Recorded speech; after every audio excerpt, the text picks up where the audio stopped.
Good day and welcome to Lovers of History.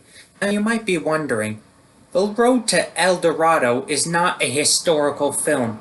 It is an action, adventure, comedy. But I was just thinking, why don't I give a historical perspective on the historical facts behind it? This is mainly just for fun. And also a way to explain why it is still difficult for me to enjoy this film.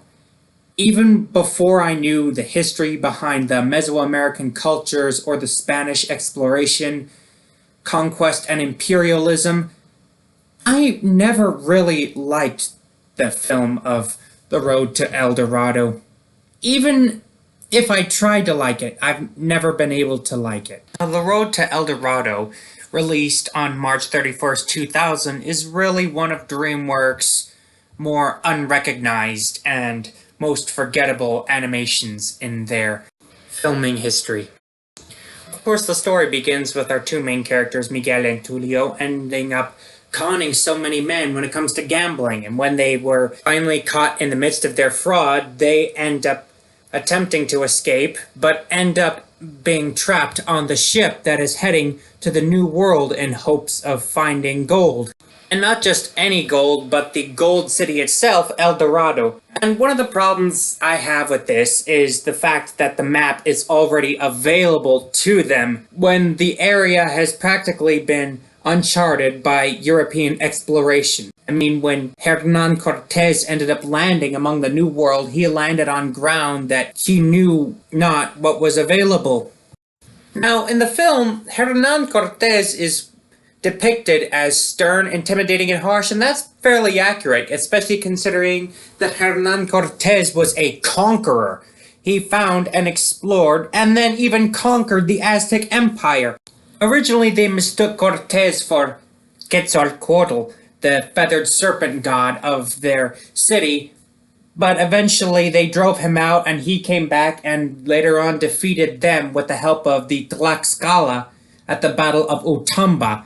His victory was won on July 7th in 1520, 2 years after he started his expedition after sailing from the island of Cuba.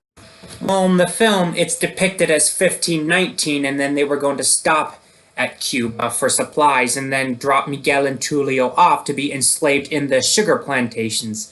But the fact of the matter is, the sugar plantations didn't even exist at that time. Also, at this time, the island of Cuba was not known as Isla de Cuba, but Isla Juana. However, I must admit, it is pretty funny seeing how the film is parodying this version, where instead of Cortés arriving and they're celebrating him as one of the gods who's returned, the people of El Dorado accept Miguel and Tulio automatically as if they were the promised return gods, and are first to be greeted by the chief and the high priest. El Dorado and their culture are very similar to the Aztecs and the Mayan peoples. Plus, you can see the very large pyramids, though unlike the Aztecs, whose ornaments were merely just made out of gold, their entire city, of course, is made out of gold. Plus, you also had the ball game, which is similar to that of the Mayans, the Jaguar warriors, and the Eagle warriors, who were common among the Aztec Empire. So, another thing that really bothers me is the fact that they only maintain the appearance of the culture with some of their beliefs, some of their practices, but so much of their customs and practices have seemed to have been semi-westernized, and that's why I couldn't take this movie seriously even at my age. For starters, the high priest Zekel Khan and Chief Tanabok end up having this sort of rivalry, as though Zekel Khan were pointing out at Chief Tanabok as if he were defying the gods, when really Chief Tanabok, being the lord of the city, would have also been deemed at the same level as Miguel and Tulio, because in the Mayan and Aztec cultures, much like the Egyptians, they regarded their rulers to near divinity themselves, essentially as demigods. Now, of course, as depicted with the similarities in the Aztec culture, Zekel Khan was about to perform a sacrifice until Miguel and Tulio stop him. But seeing as how they did not want death, and they're also partially based off of the Mayans, the chief and Zekel Khan probably would have resorted to bloodletting, as depicted here. But you may say that that would be too harsh for the rating of that film. Well, if that were the case, then why in the world did they have The Road to El Dorado using some adult themes as well as very bad language? That is also another thing that really bothered me about this film, especially when I was young. In the inappropriate scene with Chell and Tulio, it's also another cultural inaccuracy because there's nothing that they would not have denied the gods, especially since one of the deities of the Mayan pantheon, Maximon, was depicted as a womanizer, as he was also the god of mischief. So Zekel Khan would not have suspected anything from that, though he did have other things to suspect.